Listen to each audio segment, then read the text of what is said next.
రఘు, నాన్న, కాకులు అరిస్తే చుట్టాలు వస్తారంటారు కదా, మరి వాళ్ళు వెళ్ళాలంటే మీ అమ్మ అరవాలిరా.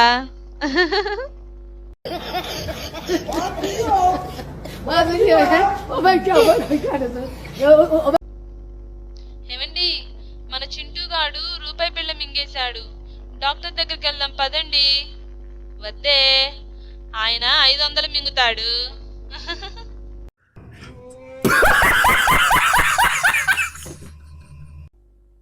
ఆటో, స్టేషన్కి వస్తావా? జోరుగా వర్షం కురుస్తుంది సార్, మీటర్ మీద ఏమైనా. సర్లే పద, మీటర్ మీద ఈ తువాలు వేసుకో.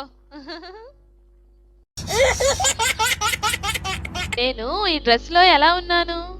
చాలా బాగున్నావే. ఈ మధ్య తెల్లగా అయ్యాను కదా? అవునే, నిజంగా బాగా రంగు తేలావు. ఏమండి, ఈ వారంలో సన్నగా కూడా అయ్యాను కదండి? నీ బొందనే, నీ బొంద. ఇక అబద్ధాలు చెప్పడం నా వల్ల కాదే. అయ్యా, 3 పెళ్లిళ్ళు చేసుకోవడం నేరమని తెలియదా? రామ్దేవ్, ప్రతి మగాడి వెనుక ఒక స్త్రీ ఉంటుంది అంటారు కదా సార్.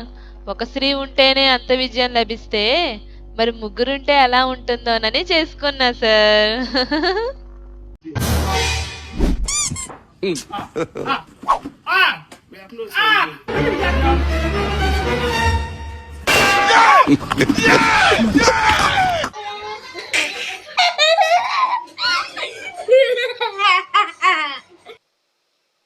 సుబ్బారావు తల పగిలి హాస్పిటల్లో అడ్మిట్ అయ్యాడు.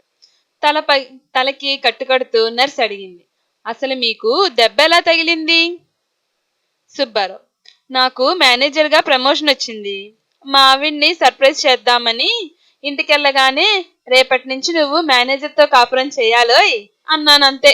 నా తల పగలగొట్టింది. భార్య బాత్రూంలో నుంచి కేకేసింది, డార్లింగ్, నేను సబ్బు రాసేసాను, కాస్త వచ్చి రుద్దుతావా?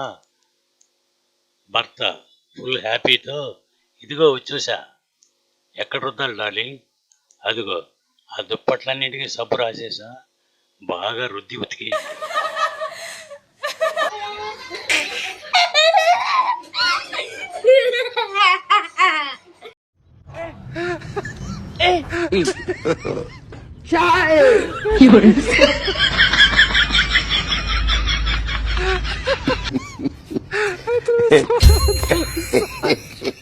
మా ఛానల్ని సబ్స్క్రైబ్ చెయ్యండి, లైక్ చెయ్యండి, కామెంట్ పెట్టండి మరియు షేర్ చెయ్యండి.